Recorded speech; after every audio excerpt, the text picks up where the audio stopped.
Here's my appeal and my fear.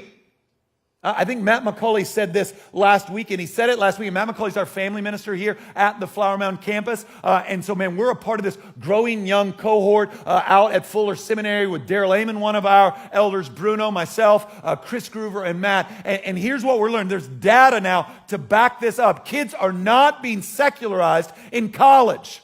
They're being secularized at home before they're sent to college by well-meaning Christian parents that can't tease out the value balance between sports and activities and the gathering of the people of God.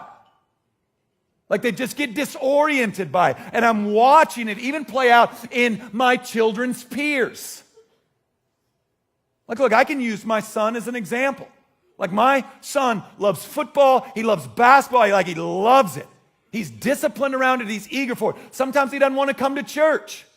But guess who doesn't get to decide that? Reed. You know why? Because he's 12. I don't let him choose what he gets to eat, or he would eat terribly. I don't let him choose what time he can go to bed. Right? I don't let him handle a firearm whenever he wants to. You know why? Because I'm dad, and I love him. And I've got a long view for his life that at 12, he couldn't possibly fathom. And so what ends up happening, like I'm telling you, I've got a front row seat to this right now because of the age of my kids. I just hear these nonsensical things from moms and dads. It's like, we just like trying to get them out of bed on Sunday morning. It's just like a whipping. And I just want to give him the freedom to kind of figure this stuff out. Okay, like, would you do that in any other area of your kid's life? Like if your kid was like, you know what?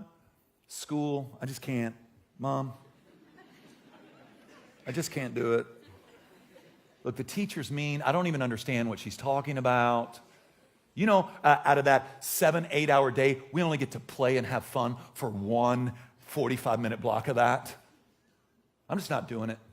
I'm not doing it, Mom. Like, can you imagine like going and trying to wake up your kid for school at whatever time you got to wake them up, and them just going, no, I'm not feeling, I'm not going.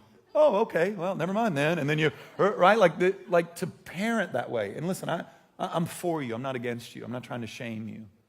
To parent this way, this is what's true about the data. Half-hearted obedience to Jesus Christ in this generation leads to full rebellion against him in the next. Now, here's what's crazy. The kingdom of God can't be stopped. So if it's not our children live faithfully to follow Jesus and make much of his name and renown, he will save from among the lost and broken so that the kingdom continues.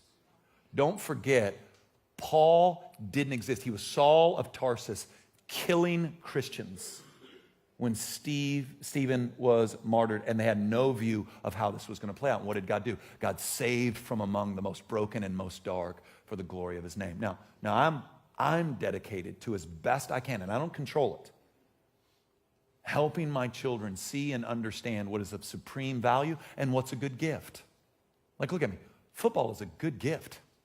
Basketball is a good gift. Softball, soccer, good gift. Band, good gift. Terrible gods. Terrible gods. I wonder sometimes if we've wrapped up our own value in it. Right? Like we need our kid to be the best at these things because it's a reflection on us. You cannot combine these two stories. They're incompatible.